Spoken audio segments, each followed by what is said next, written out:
Hello students, इस video में हम लोग क्लास 9th के कुछ इंपॉर्टेंट क्वेश्चन देखेंगे। पहला क्वेश्चन जैसा कि दिया हुआ, निम्न वर्ग अंतराल का वर्ग चिन्ह ज्ञात करें। तो वर्ग चिन्ह का फॉर्मूला होता है निम्न सीमा प्लस उच्च सीमा बाई 2। कभी भी आपको वर्ग अंतराल दिए रहेंगे और वर्ग चिन्ह निकालना रहेगा तो आपको इस फॉर्मूला का यूज करना है। जैसा कि आपको यहाँ पर क्वेश्चन में वर्ग अंतराल दिया गया है, ये जो फर्स्ट क्वेश्चन है, एक क्वेश्चन 10 से 20 इसको पढ़ेंगे, 10 से 20 पढ़ेंगे।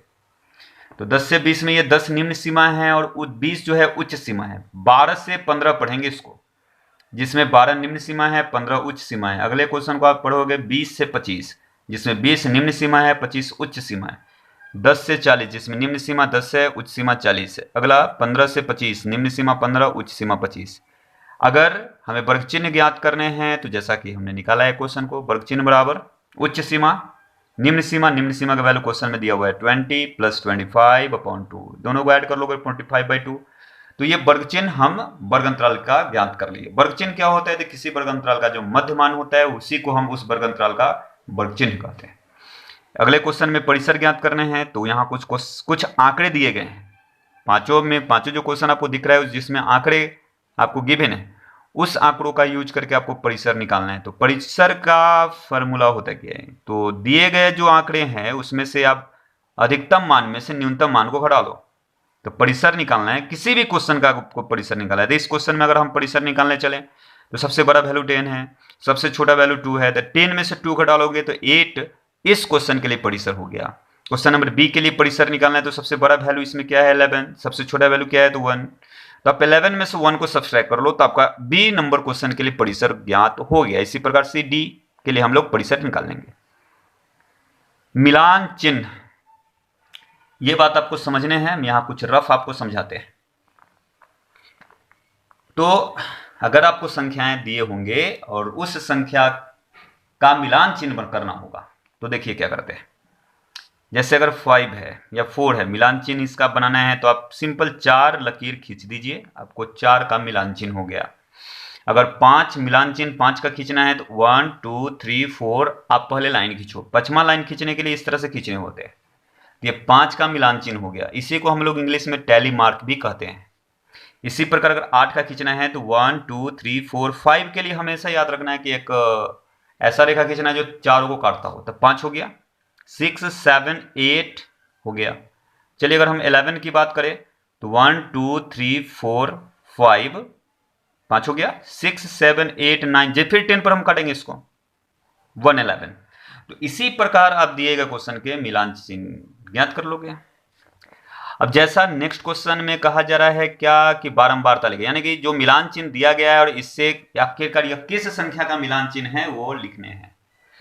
तो बारंबारता लिखें, तो यहां पर 1 2 3 4 और एक ऐसे लाइन खींचे तो 5 और 1 6, इसका मिलान चिन्ह 6 हो गया। ये जो आपको मिलान चिन्ह दिया था किस संख्या का मिलान चिन्ह दिया है? तो 1 2 3 4 और एक ऐसे लाइन खींचे तो 5 6 7 8 9। सी 1 2 3 4 और ऐसे खींचे तो 5 6 7 8 9 और ऐसे खींचे तो 10, यानी कि ये सी नंबर किस संख्या का मिलान चिन्ह है? तो 10 का। इसी प्रकार आप बाकी क्वेश्चन को समझ के बना लोगे। ठीक, अगले क्वेश्चन में हम लोग निम्न वर्ग अंतराल को समावेशी विधि में बदलना है। यहाँ जो समावेशी विधि में वर्ग अंतराल दिया हुआ है, इसको अपवर्जी विधि में हम लोग चेंज करेंगे। अपवर्जी विधि।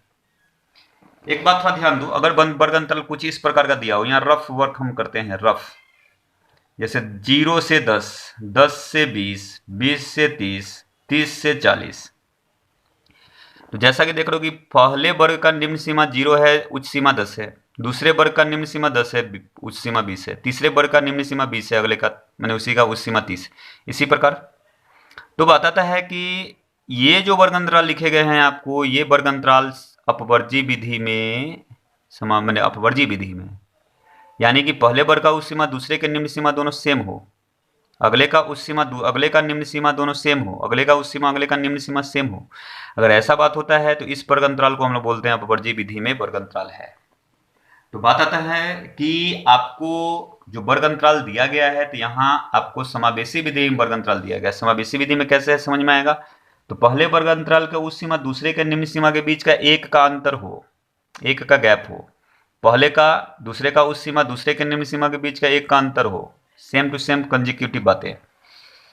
तो ऐसे वर्ग अंतराल के लिए हमें ये जो आपको वर्ग अंतराल दिया गया है इसको समावेशी विधि में कहेंगे। इससे वर्ग अंतराल को अब वर्जीय विधि में चेंज करना है। तो अब वर्जीय विधि में चेंज करने के लिए क्या करेंगे इसको देखिए, हम समझाते हैं।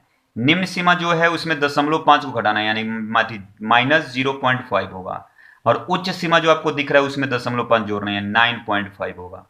उसी प्रकार अगले वर्ग अंतराल में 10 से 19 है, तो 10 में आप 0.5 को अगर घटाओगे तो 9.5 आएगा, और 19 में 0.5 ऐड करोगे तो 19.5 आएगा। इसी क्रम में आप लिख लोगे। तो आप फिर देखोगे तो पहले वर्ग अंतराल का उस सीमा दूसरे का निम्न सीमा मैच करता रहेगा क्रमशः।